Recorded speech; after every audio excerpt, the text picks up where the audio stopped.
सबसे पहले फीमेल या मेल इनफर्टिलिटी के बारे में जानने से पहले हमें ये ज़रूरी है कि इनफर्टिलिटी की जो डेफिनेशन है वो क्या है।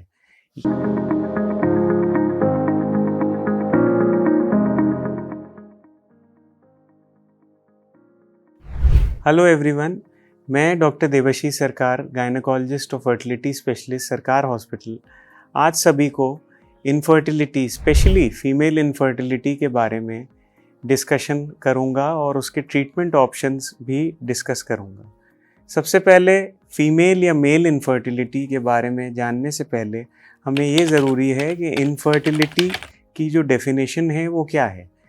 क्या आप और आगे के जैसे एक कपल की शादी होती है तो उसके 2 से 3 महीने बाद ही इन लॉज को या हस्बैंड और वाइफ को एंजाइटी होने लगती है कि वो जाके अपने फर्टिलिटी स्पेशलिस्ट को कंसल्ट करें या गायनेकोलॉजिस्ट से राय लें कि हम ट्राई कर रहे हैं लेकिन हमारी प्रेगनेंसी नहीं हो रही। तो 2 से 3 महीने का जो टाइम पीरियड है, उस पीरियड में आप इनफर्टिलिटी वाली डेफिनेशन में फिट नहीं आते हैं। इनफर्टिलिटी का मतलब ये है कि यदि एक हस्बैंड और वाइफ अनप्रोटेक्टेड इंटरकोर्स करते हैं, साल भर के अंदर अनप्रोटेक्टेड इंटरकोर्स करने के बाद भी और साथ रहने के बाद भी उनको अगर कंसीव नहीं हो रहा है तो वो इनफर्टिलिटी की डेफिनेशन में आता है। यदि साल भर ट्राई करने के बाद भी आपको प्रेगनेंसी नहीं हो रही है तो अपने गायनेकोलॉजिस्ट या फर्टिलिटी स्पेशलिस्ट को आप कंसल्ट करें। अब आते हैं हम कॉजेज़ के लिए।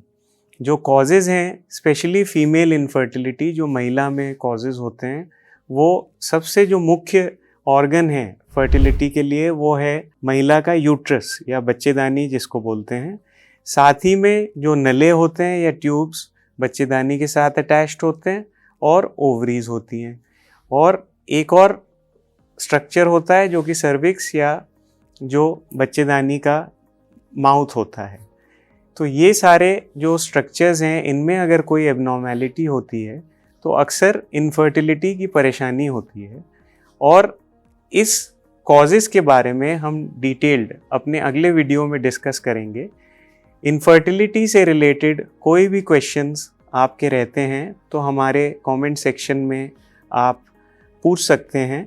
हमारे टीम ऑफ एक्सपर्ट्स आपके पास सही जवाब के साथ वापस आएंगे। और हमारे चैनल को ज़रूर लाइक और सब्सक्राइब करें इसी तरह के और वीडियोस देखने के लिए।